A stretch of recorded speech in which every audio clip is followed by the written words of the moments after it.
respetada tutora y compañeros de grupo. Yo escogí el capítulo número 5, Contacto del español con lenguas europeas en el Cono Sur. En este habla básicamente de los diferentes tipos de lenguas que estaban en esa época influenciando las colonias que estaban en ese entonces, porque todavía no se habían realizado bien fundamentaciones como países. En el caso de vamos a hablar de Chile, Argentina, Paraguay y Uruguay. ¿Qué sucede con ellos? Como ellos no tenían, por decirlo así, minas de oro ni de carbón, entonces los países colonizadores no se fijaron tanto en ellos y su tiempo fue un poco más demorado. Hubo primero una pelea entre España y Portugal, porque Portugal se empezó a ampliar y buscó colonizar más territorio uruguayo. ¿Qué sucedió? Hubo guerras trascendentales en las que al final España resultó victorioso. Podemos simplificarlo del siguiente modo porque primero vamos a resumir lo que generó el portugués en la lengua española. Primero empezamos con la parte norte de Uruguay. ¿Qué sucede con ella? Si primero se habla de las fronteras del norte, ¿qué sucedió?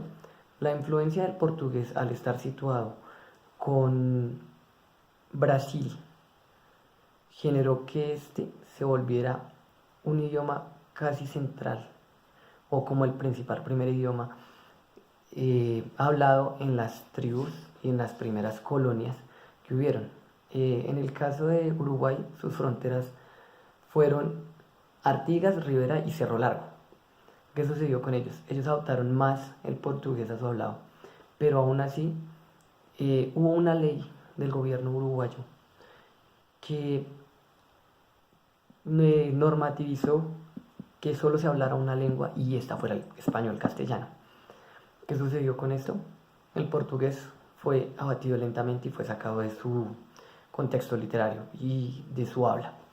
Más sin embargo, desde este punto nos muestran que el portugués fue tomado como una segunda lengua en Uruguay. ¿Qué sucedió? Fue muy difícil que en las fronteras este idioma fuera arraigado totalmente. Hablando de este modo, podemos verlo en el sentido de que se instauró el portugués uruguayo. Aquí si hacemos referencia con el portugués uruguayo, es una mezcla del portugués con algunos gentilicios uruguayos. Al momento en que se crea esta ley que propone solo un idioma en Uruguay, y el cual es el castellano, el español, empiezan a haber conflictos porque empiezan a haber mezclas del idioma. En el caso del portugués arraigado hacia el centro de Uruguay, fue absuelto totalmente, o sea, se eliminó totalmente de su habla y no se adoptaron gentilicios típicos como en los lados de las fronteras. ¿Qué pasó en las fronteras? Ellos continuaron con su portugués y lo adoptaron como una segunda lengua, dejando básicamente a Uruguay con dos lenguas en ese entonces. Podemos verlo desde el punto de que en algunas partes de la frontera donde se limitaba con Brasil, era más fuerte que el portugués fuera la primera lengua en las clases medias y medias altas. Por otro lado, las clases bajas, al momento de descendencia, cambiaron sus hábitos y adoptaron el español como propio. Ya en este sentido, lo que nos queda siguiente es que vienen los gentilicios que tomó el español para adoptarlos del portugués. Hubo muchos cambios en su acento, algunos notorios, otros que quizás pasaron desapercibidos en este contexto. Después de eso habla de las penínsulas del Cono Sur. Ellos, no solo los portugueses, han influenciado el habla, también se muestra que Brasil tuvo una concordancia en este tema, porque Brasil, al ser hablante del idioma portugués, notificó que ellos sí iban a respetar el idioma, más a su vez inducían a las fronteras a mantener el portugués para poder hacer tratos de comercio y comunicación naval en su caso.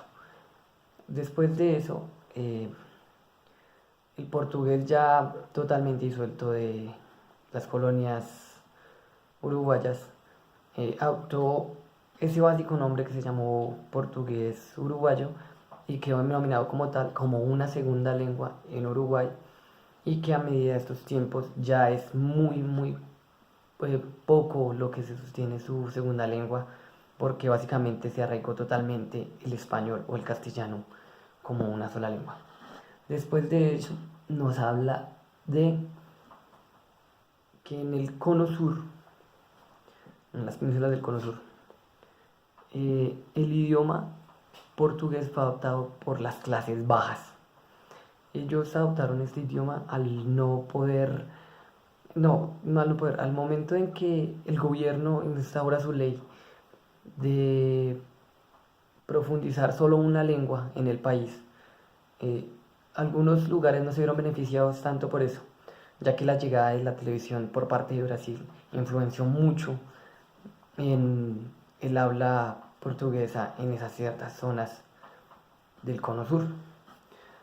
Luego pasamos a la parte en que llega el inglés a el centro de Argentina.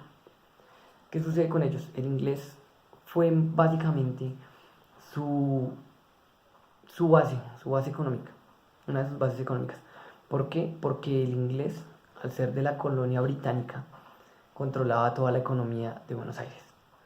Entonces, siendo el capital de más del 80% invertido en este proceso, el inglés se instauró en colonias donde las principales colonias hablantes de inglés se cerraron en pequeñas colonias donde no departían con nadie, sino solo disfrutaban de sus ganancias, de sus riquezas, y se mantenían a su vez con su idioma sin adquirir costumbres ni tradiciones de Argentina.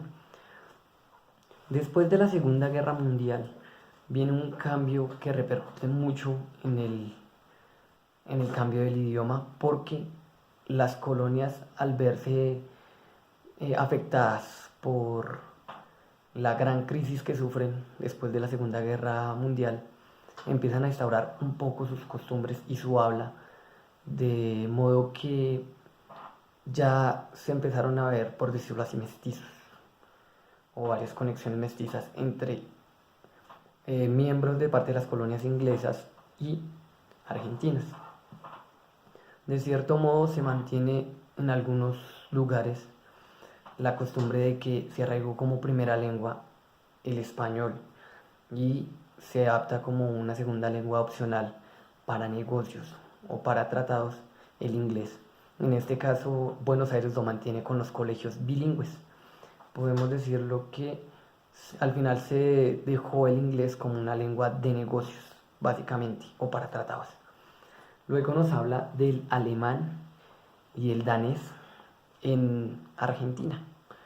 Básicamente también incluso llega a Paraguay, pero primeramente nos centramos en Argentina, donde las colonias de migración fueron aproximadamente 8.000, 9.000 personas, las cuales a su vez instauraron colonias, pero rápidamente ellos adoptaron las costumbres del país y cambiaron su idioma, relegando su idioma natal, el alemán o el danés, a las generaciones pasadas. Lo que sucedió en ese entonces es que los alemanes se optaron por construir rápido colonias y desarrollar el idioma español o el nativo que tenían los argentinos para desarrollar un mejor habla y unos mejores tratados. ¿Qué sucedió con el danés? A su vez, este se movió a las zonas rurales y al no tener éxito con la prosperidad de sus colonias, adoptaron las costumbres de los argentinos, o en su caso también en alguna parte se ve que llegan a Chile, pero en Chile es mucho más rápido la disolución de su idioma, porque rápidamente adoptan las costumbres de los chilenos y relegan totalmente su idioma a un segundo plano, donde ni siquiera es apartado como segunda lengua. Ya por último, vemos la importancia de el italiano. en Argentina. Básicamente se mueve también en parte de Paraguay y se mueve en parte de Mar del Plata. ¿Qué sucede con el italiano? El italiano básicamente llegó de forma próspera a Argentina. Entonces, a su vez, al momento en que llega el italiano a Argentina, ellos no se cierran en colonias, sino son más abiertos a empezar a departir costumbres y a su vez su lenguaje con los argentinos. ¿Qué sucedió entonces? Las colonias de migración de Italia fueron las más grandes que hubo en la Segunda Guerra Mundial, llegando así a ser la mitad del porcentaje de migraciones de las diferentes colonias que llegaron al cono sur de América y el cono de Sudamérica. En este caso, el italiano fue el idioma que más repercutió en Argentina, porque con ello se llegó la industrialización y se produjo una mejor mano de obra, se crearon empresas y se crearon sociedades mucho más prósperas. En este caso podríamos decirlo que el italiano generalizó algunas de sus costumbres y hubo muchos temas concordes que decían que el italiano logró cambiar el acento argentino. Básicamente se habla de que el acento argentino principalmente fue a su vez como un estilo español, que fue el primero que fue conquistado.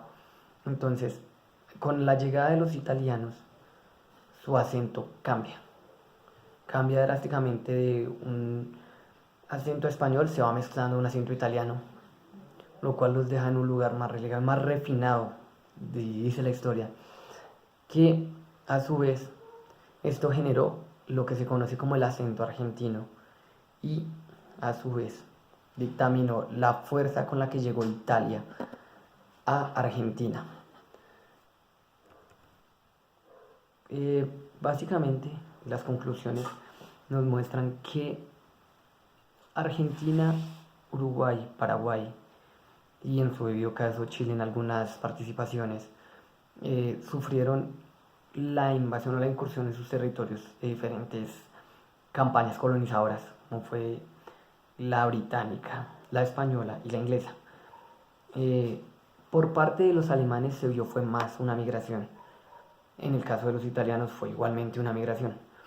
Entonces podemos llegar a la conclusión de que no importó el tipo de lengua que incursionó en los países de Sudamérica, al final el español terminó dominando sus idiomas y adaptando algunas bajas costumbres de los idiomas que llegaron para generalizar cada hablado en cada país y cada perfección en cada idioma o cada gentilicio que adoptó de ese mismo.